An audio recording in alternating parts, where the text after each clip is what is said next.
fights between Ukrainian troops and self-defense in Slavyansk. Intensive shooting was heard about Slavkurod. The area of Vostochny village is covered with black smoke. In the sky about Slavyansk, Ukrainian aircraft showed up, fighters and helicopters.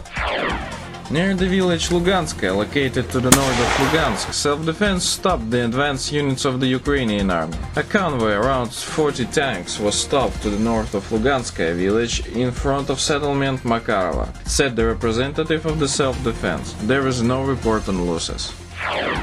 Ukraine National Guard have caught a bus with 25 children who left Snezhnaya village in this morning. The bus, which was accompanied by a traffic police car, was stopped at one of the block posts. As stated in Donetsk Regional State Administration, the traffic police car stayed near the post. The further fate of the bus is unknown.